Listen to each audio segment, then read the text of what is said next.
अब ये खबरें गर्म है कि छह तहाइफ 3 करोड़ में बेचे, 1.5 करोड़ जमा कराया गया। इसकी हकीकत क्या है? तोशाखाना स्टोरी को ब्रेक करने वाले और इस केस में खासतौर पे नैब रावलपिंडी में जो तहकीकात हो रही हैं उसके अंदर भी उनकी तरफ से इनपुट है, उनको बुलाया गया, उन्होंने तमाम तर तफसीलात सामने रखी हैं। इन्वेस्टिगेटिव जर्नलिस्ट हैं, सीनियर सहाफ़ी राना अबरार खालिद साहब हमारे साथ इस्लामाबाद से मौजूद है। अस्सलाम वालेकुम राना अबरार साहब, बहुत बहुत शुक्रिया आपके वक्त के लिए। राना अबरार साहब, सबसे पहले तो बड़ा सादा सा सवाल है, ये 6 अरब मालियत की ज्वेलरी 1 अरब मुल्क से खरीदी और फिर 3 करोड़ रुपए जो है उसके अदा किए गए और 1.5 करोड़ 3 करोड़ की मालियत लगवाई, 1.5 करोड़ जमा कराए, ये स्टोरी क्या है सर? इस हवाले से आपके पास क्या तफसीलात हैं? जी, मैंने इस हवाले से तो काम नहीं किया है, लेकिन मैं आपको ये बताऊं कि ये सारी चीज़ें पीटीआई के दौर में एक यूजुअल प्रैक्टिस के तौर पर रही हैं। कि मेरा सवाल ये है कि 6 अरब रुपए की ज्वेलरी खरीदी गई, बेशक उसकी यहाँ वैल्यूएशन करवा ली गई, क्या वो ज्वेलरी इंपोर्ट हुई है या बगैर किसी रिकॉर्ड के, इंपोर्ट रिकॉर्ड के बगैर वो पाकिस्तान में आई है? क्योंकि कोई भी चीज पाकिस्तान से अगर पाकिस्तान में अगर आप लाते हैं, 6 अरब की मुबैना तौर पर तहफ़ का मामला है, मुबैना तौर पर 6 अरब के तहफ़ का मामला है ज्वेलरी और जेवल्स के मद में, और फिर उनकी इवैल्यूएशन जो कराई गई है वो 3 करोड़ की कराई गई है, और इस इवैल्यूएशन के बाद में तोशाखाना में इसके मुताबिक 1.5 करोड़ यानी उसकी आधी रकम जमा कराई गई है। मुबैना तौर पर यह मामला है। जी, मैं यही तो कह रहा हूं कि ये तहफ़ का जो मामला है कि इसका अप्रेजल कैसे हुआ है। ये इमरान खान ने जो बयान दिया है परसों के, मेरी घड़ी मेरी मर्जी, मेरी घड़ी के पीछे पड़े हुए हैं, मेरी घड़ी थी, मैं बेचूंगा, जो चाहे उसका करूं।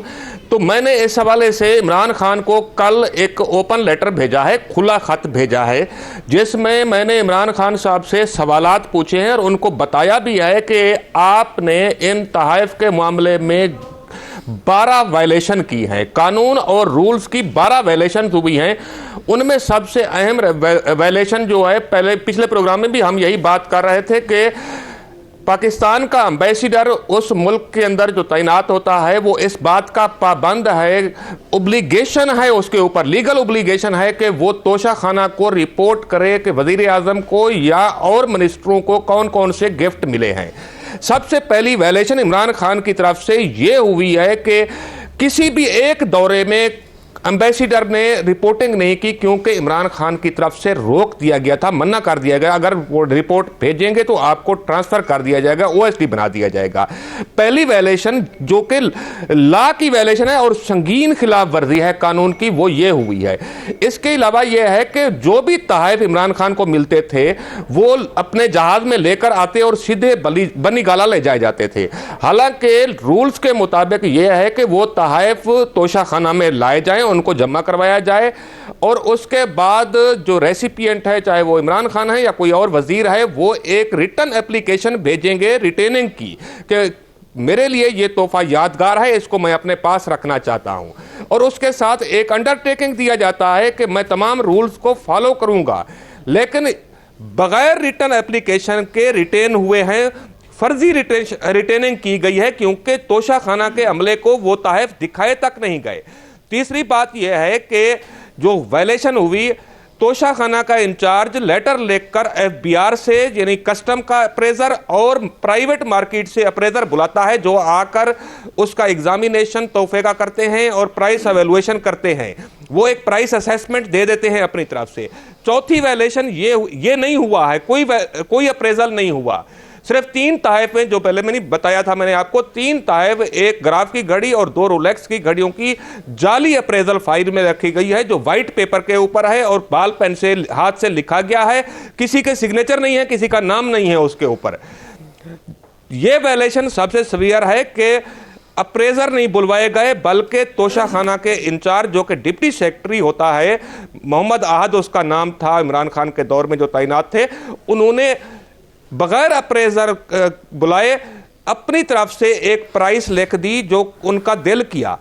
उसके बाद 5वीं वायलेशन ये हुई है कि जो अप्रेजर प्राइस असेसमेंट करते हैं, तोशाखाना की एक प्राइस एवेल्युएशन कमेटी बनाई जाती है, दोनों अप्रेजर की असेसमेंट को वो एवेल्युएट करके एक प्राइस की हतमी मंजूरी देते हैं कि इन तहफ़ की मार्केट प्राइस ये है। जब ये हतमी मंजूरी हो जाती है तो फिर रेसिपिएंट पहले 20% था, अब 50%, उसके बाद 50% कर दिया गया। राणा साहब, ये को 12 किस्म की कानूनी खिलाफ वर्जी है जो आप गिनवा रहे हैं, और आपने गुज़श्ता प्रोग्राम में भी ये मेंशन किया था। मेरा ख्याल है ये तो बड़ा सॉलिड रिप्लाई है उनको जो कहते हैं कि कानूनी और फिर कोई कानूनी खिलाफ वर्जी नहीं और फिर रिवायात की भी खिलाफ वर्जी नहीं है। मतलब रिवायात में भी ये होता रहा है माजी में। मेरा ख्याल है हमारी कुछ रिवायात हैं, हमारा कुछ कल्चर है कि क्या मतलब वजीर आजम जो होता है वो उसने हलफ जब लेता है ना, हलफ के अंदर ये कसम उठाता है कि मैं पाकिस्तान के मफादात को नुकसान नहीं पहुंचने दूंगा।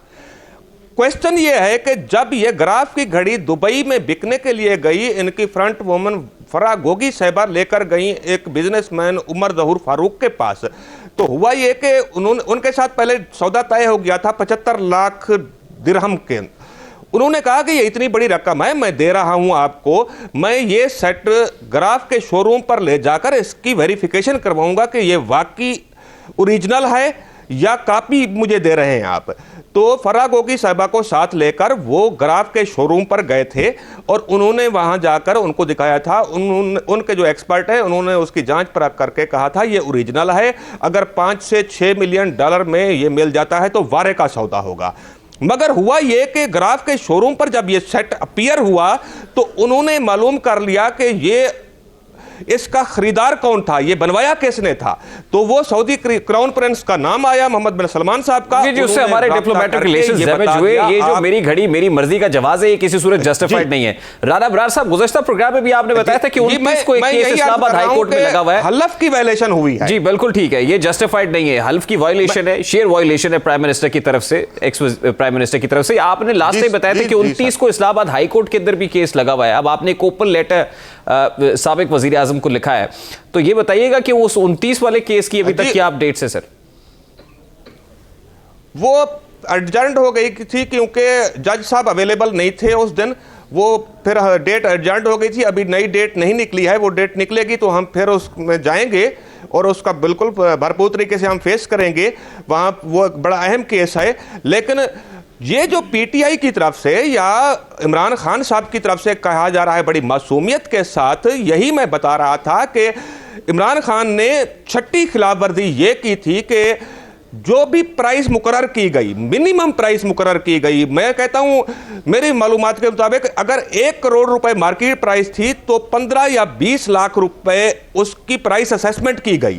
फिर 2019 में ये रूल मौजूद था कि 50% जमा करवाने हैं, लेकिन 2019 में ही ग्राफ के सेट के 20% जमा करवाए गए, जो कि 2 करोड़ रुपए बनते थे। 20% वो जमा करवाए गए और वो भी इमरान खान के अकाउंट से ट्रांजैक्शन नहीं हुई है, क्योंकि गवर्नमेंट को पेमेंट का 2 तरीके हैं, चेक या पे ऑर्डर के जरिए। इमरान खान के नाम का पे ऑर्डर या इमरान खान के अकाउंट का चेक फाइल में नहीं रखा गया, बल्कि किसी और का जो उनके फ्रंटमैन थे, जिन्होंने बाद में तोहफों की मार्केटिंग की, उनकी तरफ से पेमेंट की गई। ये खिलाफ वर्जी हुई। फिर मैं आपको बताऊं कि ये ग्राफ का सेट जो जिस तरीके से लेकर जाया गया पाकिस्तान से बाहर दुबई में, वो एक निजी त्यारा है, एक पाकिस्तान के बड़े प्रॉपर्टी टाइकून हैं, उनके जहाज पर ये लेकर जाया गया बगैर एनओसी के। क्योंकि आप एक कीमती चीज जब मुल्क से बाहर बेचने के लिए भिजवाते हैं तो कॉमर्स सेक्रेटरी एक एनओसी जारी करता है, जिसको एक्सपोर्ट एनओसी कहते हैं। वो जरूरी होता है, वरना अगर वो एनओसी के बगैर गए हैं तो ये स्मगल किया है आपने मुल्क से बाहर। फिर वहां पर ग्राफ के शोरूम पर बेचने की बजाय एक प्राइवेट बिजनेसमैन को बेचा गया, ये भी एक वायलेशन है। और जो 75 लाख दिरहम की रकम हासिल की फराह गोगी साहिबा ने, वो उसी प्राइवेट जहाज के ऊपर दोबारा लेकर आए हैं पाकिस्तान में, उन्होंने इमरान खान के हैंडओवर की। बैंकिंग चैनल के बगैर जब आप पैसा पाकिस्तान में लेकर आते हैं तो ये मनी लॉन्ड्रिंग है और इसके ऊपर एंटी मनी लॉन्ड्रिंग का कानून लागू होता है।